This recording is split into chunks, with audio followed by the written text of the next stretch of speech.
فرعون وقت کا سب سے طاقتور اور ظالم بادشاہ۔ فرعون نے اس وقت مسلمانوں کے آدھے سے زیادہ علاقے اپنے قبضے میں کر رکھے تھے، لیکن فرعون کا ایک سب سے خاص اور پاورفل علاقہ جس پر اس وقت فرعون کی پوری حکومت چھائی ہوئی تھی، ایجپٹ۔ لیکن اس وقت ان سب کے دماغ میں سے ایک بات تو بہت دور تھی کہ ایجپٹ ان کا جو سب سے خاص اور پاورفل علاقہ ہے، جس پر فرعون پوری طرح سے اپنی حکومت سے چھایا ہوا تھا اور اس پر بری طرح سے قبضہ کر رکھا تھا، وہ مسلمان بہت جلد ان سے چھیننے والے ہیں۔ حضرت عمر فاروق رضی اللہ تعالیٰ عنہ کے دور خلافت میں مسلمانوں کی پوری خلافت بہت زیادہ پاورفل ہو چکی تھی اور فرعون ان سے بہت زیادہ دور رہ چکے تھے۔ لیکن ایک دن حضرت عمر فاروق رضی اللہ تعالیٰ عنہ مدینہ گئے اور وہاں پر وہ مدینہ کے ایک بہت بڑے آرمی چیف حضرت عمر بن عاص رضی اللہ تعالیٰ عنہ سے ملے۔ حضرت عمر بن عاص رضی اللہ عنہ نے حضرت عمر فاروق رضی اللہ تعالیٰ عنہ کے سامنے اپنا ایک پلان رکھا اور ان سے کہا کہ اب یہ وقت ڈیل دینے کا نہیں بلکہ پاور سے کام لینے کا ہے اور ایجپٹ پر اٹیک کرنے کا ہے۔ ویٹ یہاں پر ایک مسئلہ تھا کہ حضرت عمر فاروق رضی اللہ تعالیٰ عنہ چاہتے ہی نہیں تھے کہ مسلمان ایجپٹ پر حملہ کریں، اس لیے انہوں نے حضرت عمر بن عاص کے اس پلان کو پوری طرح سے ریجیکٹ کر دیا اور ان سے کہا کہ نہیں، ہم ایجپٹ پر حملہ بالکل نہیں کریں گے۔ اور اس کے پیچھے بھی ایک وجہ تھی۔ ایجپٹ پر حملے سے کچھ عرصے پہلے ہی مسلمانوں پر ایک بہت بڑی بیماری آئی تھی، طاعون کی بیماری، جس کی وجہ سے بہت سارے مسلمان شہید ہو گئے تھے اور مسلمانوں کے ساتھ ساتھ وہاں پر رہنے والے منسٹرز اور جنرلز بھی بہت سارے شہید ہوئے تھے، جس کی وجہ سے حضرت عمر فاروق رضی اللہ تعالیٰ عنہ مسلمانوں کی اس خلافت پر کوئی بھی رسک نہیں لینا چاہتے تھے۔ اس لیے وہ نہیں چاہتے تھے کہ مسلمان اس وقت کسی بھی بڑے جگہ پر قبضہ کرنے کی کوشش کریں یا بڑی جگہ سے پنگا لیں، اس لیے انہوں نے حضرت عمر بن عاص کو بری طرح سے منع کر دیا۔ بٹ حضرت عمر بن عاص جو کافی عرصے سے ایجپٹ پر حملہ کرنا چاہتے تھے، کیونکہ ان کا ایک بہت بڑا بزنس تھا، جس کی وجہ سے حضرت عمر بن عاص اکثر ایجپٹ کے علاقے میں جایا کرتے تھے اور وہ جانتے تھے کہ اگر زندگی میں کبھی بھی مسلمانوں نے ایجپٹ پر حملہ کیا تو ایجپٹ کے لوگ ان کے اگینسٹ کبھی کھڑے نہیں ہوں گے۔ اس لیے انہوں نے بار بار حضرت عمر فاروق رضی اللہ تعالیٰ عنہ کو اپنے پلانز بتاتے ہوئے کہا کہ ایک بار ہمیں ایجپٹ پر حملہ ضرور کرنا چاہیے، جس کے بعد آخر کار حضرت عمر فاروق رضی اللہ تعالیٰ عنہ مان گئے۔ وہ اس بات سے ڈرتے تھے کہ اگر مسلمانوں نے رومنز پر حملہ کیا تو پیچھے سے برجن ان پر حملہ نہ کر دیں، اس لیے وہ منع کرتے رہے۔ لیکن حضرت عمر فاروق رضی اللہ تعالیٰ عنہ نے حضرت عمر بن عاص کے سامنے ایک شرط رکھ دی کہ اگر تم حملہ کرنا چاہتے ہو تو ضرور کرو، لیکن میری ایک شرط ہے کہ تمہارے یہاں سے جانے کے بعد اگر میرا ارادہ بدل گیا یا پھر مجھے کسی خطرے کا احساس ہوا تو تمہیں میرے ایک میسج پر واپس آنا ہوگا۔ جس پر حضرت عمر بن عاص نے کہا کہ ٹھیک ہے، اور اس کے بعد وہ 4000 کی فوج کے ساتھ ایجپٹ پر حملہ کرنے کے لیے روانہ ہوئے۔ لیکن ان کے جانے کے بعد حضرت عمر فاروق رضی اللہ تعالیٰ عنہ ابھی بھی کشمکش میں تھے اور وہ مدینہ کی طرف روانہ ہوئے اور پورے راستے میں وہ صرف ایجپٹ کے بارے میں ہی سوچتے رہے۔ مدینہ پہنچ کر انہوں نے وہاں پر رہنے والے بڑے بڑے صحابہ، جرنلز اور منسٹرز کی ایک میٹنگ رکھی اور ان سب کو بلانے کے بعد ان سے ایجپٹ کے بارے میں پوچھنے لگے اور پھر انہوں نے ان سے ایک سوال کیا کہ کیا مسلمانوں کو ایجپٹ پر حملہ کرنا چاہیے، جس پر ان سب لوگوں نے کہا کہ ہمارے خیال میں تو جو فوج وہاں پر گئی ہے ایجپٹ پر قبضہ کرنے کے لیے، انہیں فتح کرنے کے لیے، اس فوج کو واپس آ جانا چاہیے۔ اور حضرت عمر فاروق رضی اللہ تعالیٰ عنہ تو پہلے ہی یہی چاہتے تھے۔ انہوں نے یہ بات سنتے ہی حضرت عمر بن عاص رضی اللہ تعالیٰ عنہ کے لیے ایک لیٹر لکھا، جس میں انہوں نے صاف صاف لکھا تھا کہ جیسے ہی تمہیں یہ لیٹر ملے تم جہاں پر بھی ہو اپنی پوری فوج لے کر واپس آ جاؤ، لیکن اگر تم اس لیٹر ملنے کے بعد ایجپٹ کا بارڈر کراس کر چکے ہو تو پھر اللہ کا نام لو اور حملہ کرو۔ اور انہوں نے اپنا یہ لیٹر اپنے ایک میسنجر کو دے کر حضرت عمر بن عاص رضی اللہ تعالیٰ عنہ کی طرف روانہ کر دیا۔ لیکن جب وہ میسنجر حضرت عمر بن عاص رضی اللہ تعالیٰ عنہ کے پاس پہنچا تو وہ ایجپٹ کا بارڈر کراس کر چکے تھے۔ بٹ یہاں پر اس سٹوری کا ایک اور پہلو بھی ہے کہ جب حضرت عمر فاروق رضی اللہ تعالیٰ عنہ کا وہ میسنجر ان کے پاس پہنچنے والا تھا،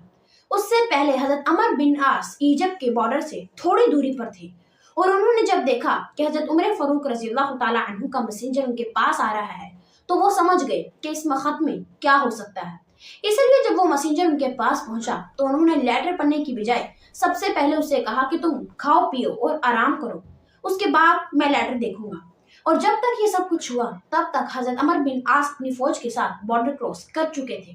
اور اس کے بعد انہوں نے لیٹر کھولا،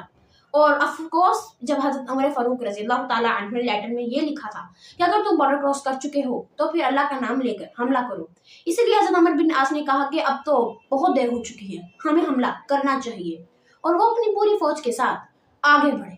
راستے میں جو بھی علاقے آتے گئے وہاں سے گزرتے گئے اور اس علاقوں کو فتح کرتے رہے، لیکن جیسے ہی وہ ایجپٹ کے کیپٹل کائرو میں پہنچے، وہ ایک بہت بڑی سٹی تھی جہاں پر مسلمانوں کا جیتنا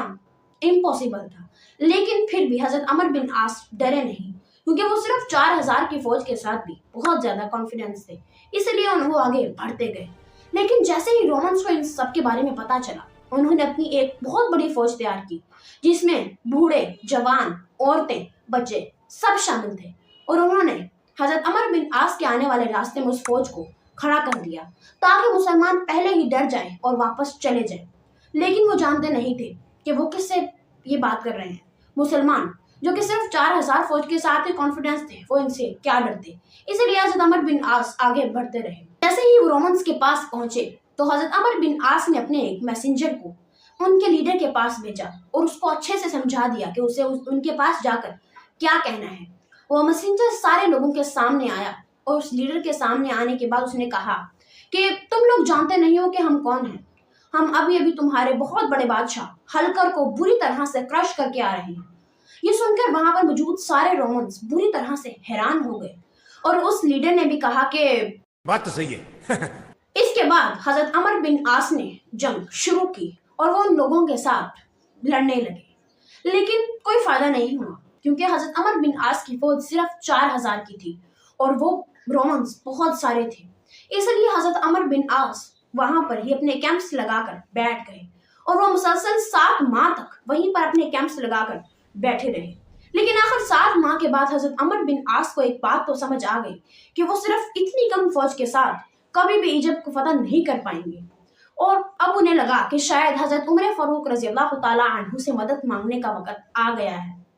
اور دوسری طرف حضرت عمر فاروق رضی اللہ تعالیٰ عنہ بھی جانتے تھے کہ عمر بن عاص جو ایجپٹ کو اتنا لائٹلی لے رہا ہے اور صرف اتنی کم فوج کے ساتھ ایجپٹ کو فتح کرنا چاہتا ہے، اسے ضرور بھی مدد کی ضرورت پڑے گی، اس لیے حضرت عمر فاروق رضی اللہ تعالیٰ عنہ نے پہلے ہی 12000 کی فوج تیار رکھی تھی، اور جیسے ہی انہیں حضرت عمر بن عاص کا پیغام ملا، انہوں نے اس 12000 کی فوج کو حضرت عمر بن عاص کی مدد کے لیے روانہ کر دیا، بٹ انہوں نے اس فوج کا لیڈر بنایا حضرت عبداللہ بن زبیر رضی اللہ تعالیٰ عنہ۔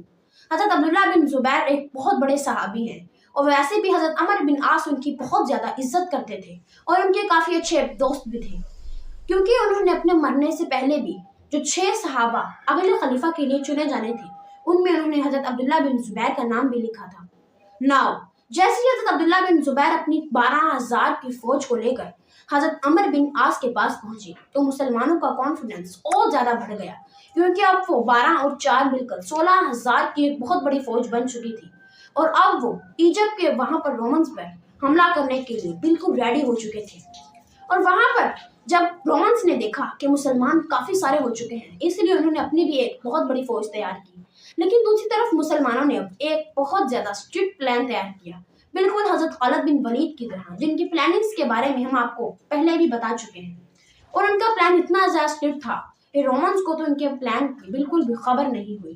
اگلی صبح دونوں فوجیں آمنے سامنے تھیں اور ایک بہت بڑی جنگ شروع ہوئی، لیکن جنگ کے شروع ہوتے تھوڑی دیر بعد ہی مسلمان اچانک سے